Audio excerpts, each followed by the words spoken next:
Amarildo Zela, ish mesfushori i kombëtares dhe aktualisht trajner në Austri, foli pas humbjes së Shqipërisë me Izraelin.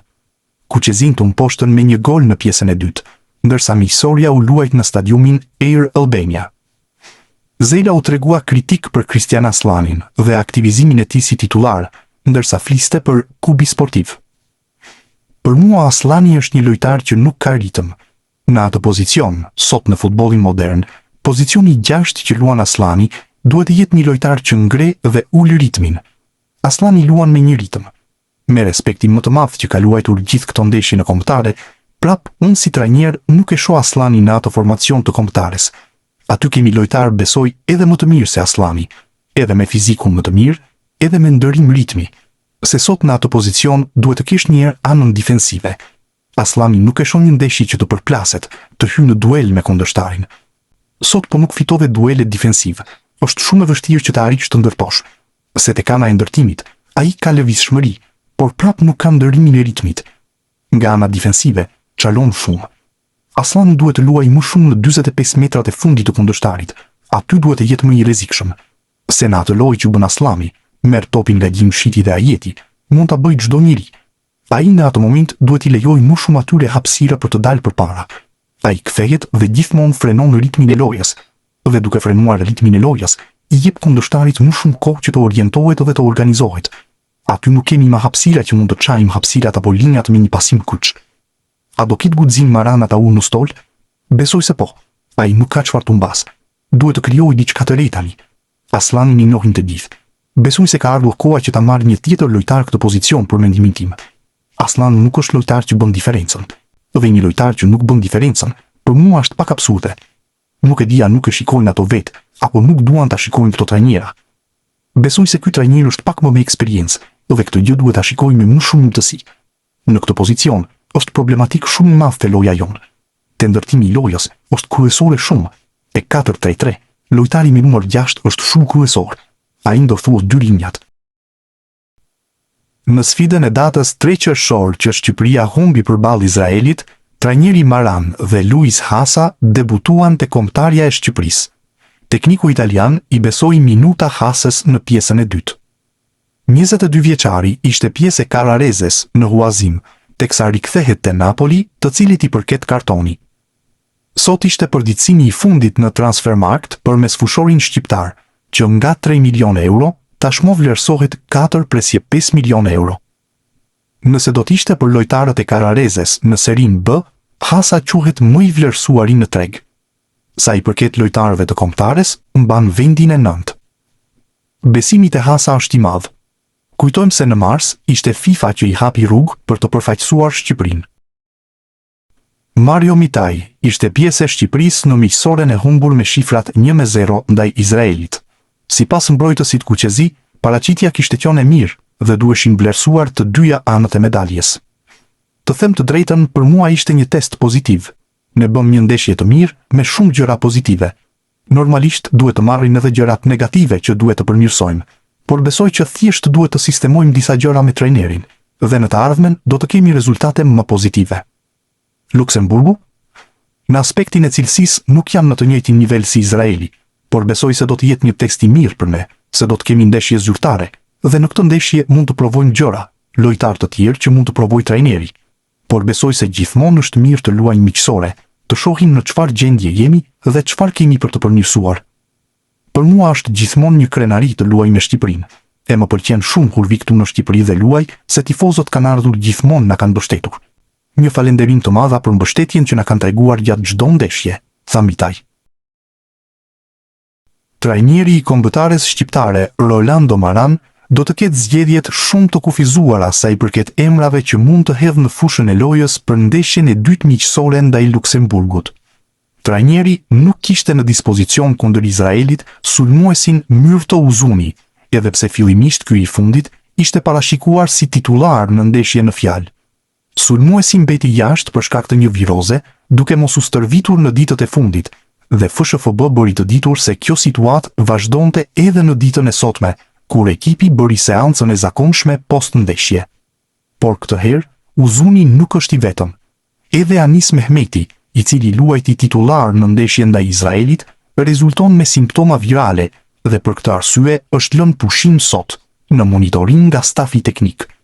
Duke pasur parasysh kohën e shkurtër në dispozicion, pasi ndeshja me Luksemburgun luhet të shtunën, duket pak e mundshme që të dy futbollistët të rikuperojnë dhe të jenë në formë për duelin në fjalë. Oskar Glauk ishte protagonisti kryesor i ndeshjes mes Shqipërisë dhe Izraelit, pasi goli i tij ishte ai që u dha fitoren miqve në Air Albania. Por përtej golit, lojtari i Ajaxit u bë protagoniste dhe me festimin e tij provokues kthyer ndaj tifozëve shqiptar, duke u bërë shenjë të heshtnin. Kjo solli reagimin fillimisht të Hysajt dhe Hoxhës që u përplasën me të, duke krijuar konfuzion në fushë, ndërsa trajneri i Izraelit, Gal Cohen, e zvendsoi menjëherë futbollistin. Unë e mirë kuptoj Oskar. Mu deshta hiqja nga fusha në mënyrë që situata të mos përshkallëzohej. Jam i lumtur për të se është një nga lojtarët tanë kryesor, tha trajneri për vendimin për të zvendësuar futbollistin. Ndërkohë, vetë futbollisti as nuk është qetësuar pas ndeshjes, e përkundrazi ka treguar se ka vepruar me vetdije të plot, duke i qëndruar atij veprimi që bëri në fushë ndaj tifozëve shqiptar. Nuk mund ta lija të kalonte. Na vërshollien gjatë himnit. Isha i ndezur që në fillim të ndeshjes. Emocionet dhe goli më çuan drejt saj dhe nuk jam penduar. Shokët e skuadrës më mbrojtën më së miri. Jam i lumtur më shumë për këtë se çdo gjë tjetër. I dua secilin prej tyre, sepse më mbrojtën. Lojtarët shqiptar nuk më intereson. Unë lash fushën e lojës më pas se nuk desha që të më dëmtonin. Jam i lumtur që i solla krenarin njerëzve tanë, tha futbollisti i Izraelit. Ndeshja në Tiranë ishte e vetmja miqësore në qershor për Izraelin, pasi Shqipëria ishte e vetmja që pranoi të luante me të. Të gjithë përfaqësueset e tjera europiane e kanë shmangur ekipin, i cili për shkak të situatës së luftës është përballur me kontestime dhe udhëton gjithmonë në kushte ekstreme sigurie. Për më tepër, shumë prej tifozëve të përfaqësuesve europiane kanë kërkuar që të bojkotohen edhe ndeshjet zyrtare me Izraelin. Dhe bamirësinë që vendosi të bënte FSHF në një situatë të tillë e shpërbleu më së miri Glauch me gjestin e tij ndaj tifozëve shqiptar në fushën e lojës. Kombëtarja e Shqipërisë u përball dje me Izraelin në stadiumin Air Albania. Sfida u humb me rezultatin 0-1 nga kuqezimtë. Oskar Glauk shënoi në minutën e 73 dhe provokoi tifozët. Ishte Elseid Hysaj që u përplas me të. Tensioni mbeti vetëm tek ai episod. Pas vërshëllimës përfundimtare, të dyja skuadrat po takoheshin në mënyrë miqësore. Sqarimet mes lojtarëve të Shqipërisë dhe Izraelit nuk munguan. Ndër të tjera, shikohet kapiteni Berat Gjimshiti, që po fliste me Manor Solomon. Të dy luajnë në Serie A. Ish futbollisti i kombëtares shqiptare Redi Jupi ka analizuar paraqitjen e parë të Shqipërisë në drejtimin e trajnerit Rolando Maran dhe i ishte dukur një ndeshje me shumë luhatje. Ai bëri të qartë se priste diçka më shumë nga tekniku, ndonse theksoi se i duhet dhënë kohë pasi ishte vetëm fillimi i punës. Gjithmonë humbjet në shtëpi nuk janë të mira dhe me një ekip i cili me të vërtet ka një rezultate që thelloi diferencën raport me ne sa i përket fitoreve, por është një kundërshtar i përballueshëm në mundësitë tona për ta mundur. Një ekip që teknikisht që luan mirë, me lojtar të shpejt, por e ka të vështirë për të shënuar. Kishim më shumë mundësi të vinim në vështirësi. Mua më pëlqeu deri diku pjesa e parë, por pjesa e dytë nuk është se shkëlqeu në pjesën e parë, por ishin pak më mirë. Por në pjesën e dytë ishim më konfuz. Deri në fund ishim konfuz me lojën. Disa lojtarë nuk u futën si presin, por në përgjithësi nuk mund të quhet një ndeshje pozitive, se me humbjet në shtëpi do ishte pak paradoksale t'i quanim të tilla. Golat, ky nuk është problemi më i madh. Mungesa e shënimit patjetër na shqetëson, se po të mos shënosh gola, për të mos humbur ndeshjen duhet të barazosh të paktën. Problemi që mua nuk më pëlqeu është konfuzioni, që është pak e vështirë dhe më duket limit që të kesh një mënyrë loje në kokë. Dhe pastaj atë limit tua përshtatësh lojtarëve që mbase nuk e kanë të përshtatshëm. Mu duk pak atipike vendosja jonë. Nuk ishim lojtar nga e djathta për shembull, që ishte vetëm Hysaj. Broja kishte pozicion tjetër. Patjetër që trajneri ka një tjetër ndeshje për të bërë.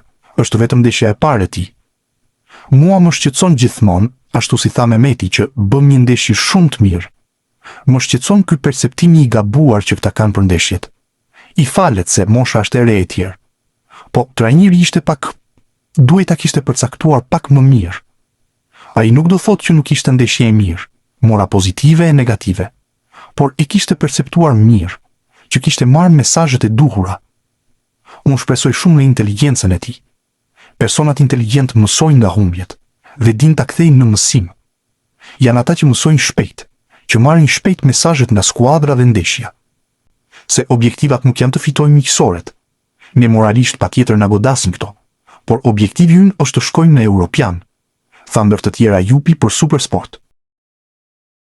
Kombëtarja shqiptare e futbollit është mundur me shifrat 1-0 përballë Izraelit në ndeshjen miqësore të luajtur në Air Albania. Kuqezin u mposhtën me rezultat minimal, edhe pse provuan disa herë të vinin në vështirësi ekipin kundërshtar. Por ashtu si në periudhën e Silvinjos, edhe në drejtimin e trajnerit të ri Rolando Maran, kuqezint shfaqën sëmundjen e vjetër, ato të 0 gjuajtjeve në 4 këndor. Kuqezint, të mësuar me stilin e kërkuar nga Silvinjo, ku shpesh herë kërkohej të goditej nga jashtë zonës, e kanë të vështirë të gjejnë shënjestrën, dhe kjo vazhdoi edhe në ndeshjen ndaj Izraelit. Sipas të dhënave zyrtare të UEFA-s, kuqezint tentuan 13 gjuajtje drejt portës, me 7 prej tyre që përfunduan jashtë dhe me 6 që u bllokuan nga kundërshtarët. Me pak fjalë, 0 mes shtyllave. Një statistikë që është përsëritur shpesh edhe në të kaluarën me kundërshtarën më të thjeshtë në letër, duke u kthyer në një telash jo të vogël për të zgjidhur për trajnerin Maran, të cilit sigurisht do t'i duhet pak kohë për të gjetur ilaçin për një situatë të tillë. Alen Sherri e nisi titullar te kombëtarja e Shqipërisë, që u mposht me rezultatin 0-1 nga Izraeli.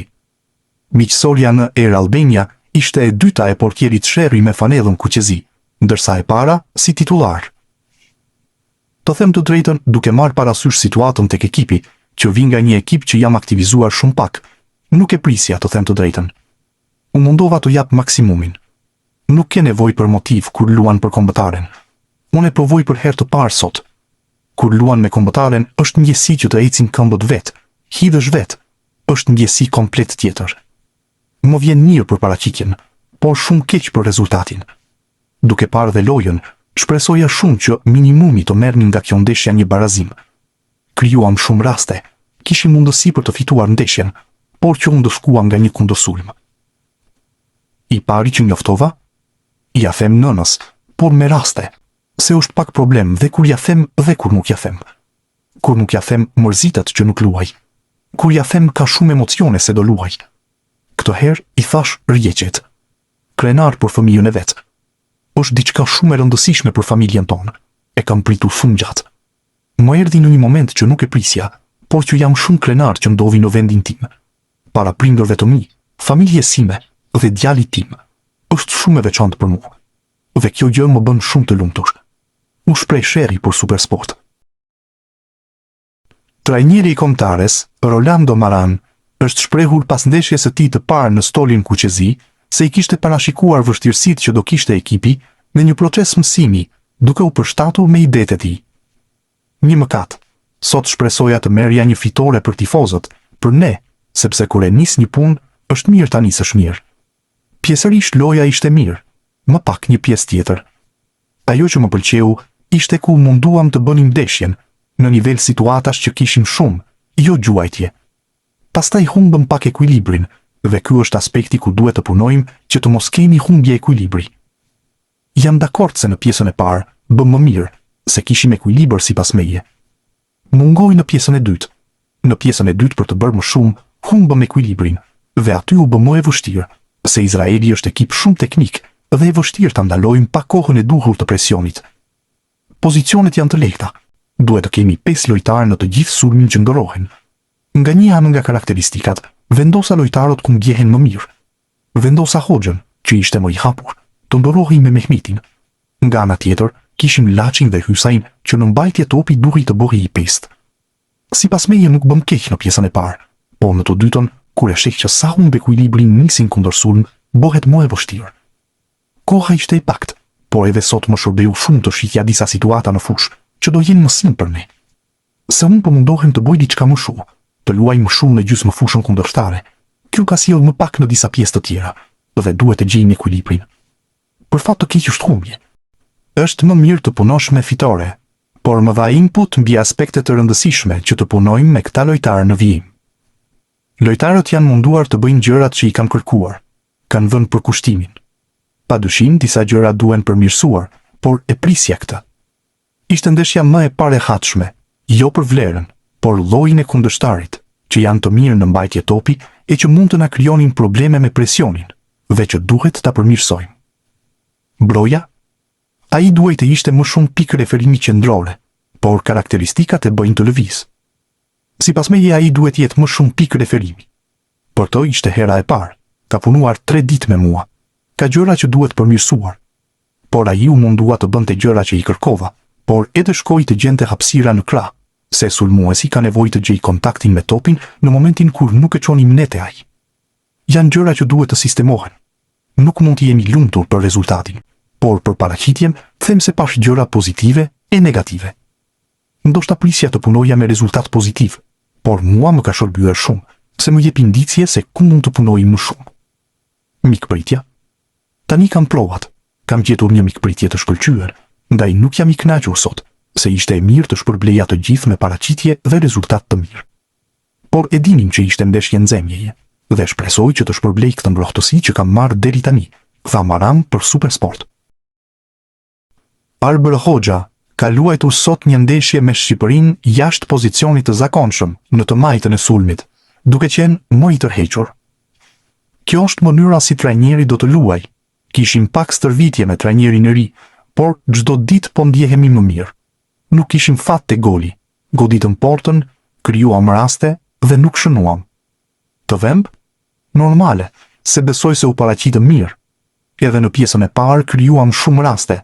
Izraeli nuk kishte shumë raste. Na dënoi në pjesën e dytë me një kundërsulm me top të humbur në sulm dhe normale që dhemb. Momentalisht jam i fokusuar këtu. Pjesën e transferimit nuk e kam në mendje se ndjehem mirë edhe ku jam. Nëse është kismeti të bëj një lëvizje këtë verë, do e bëj. Nuk e di. Të them të drejtën, nuk kam dijeni për asgjë, tha Hoxha për Supersport pas ndeshjes.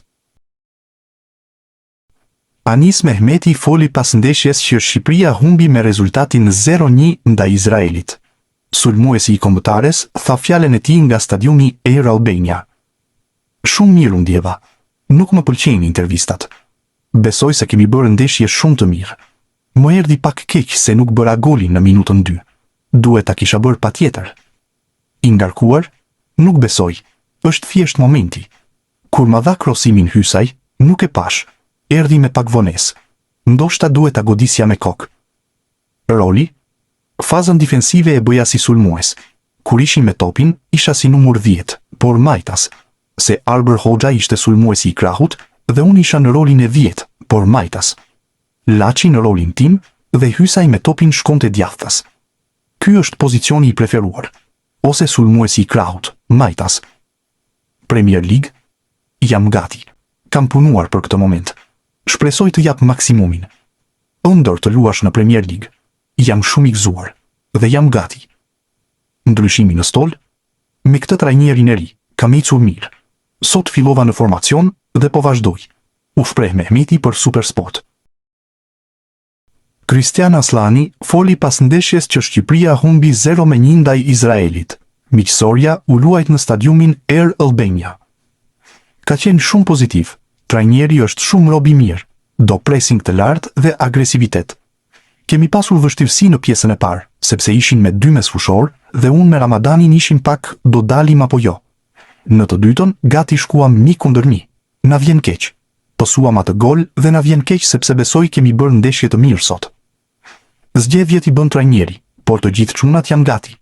Është shumë e vështirë të luash 2 ndeshjet e fundit, kur ka mbaruar kampionati. Jemi stërvitur të gjithë mirë.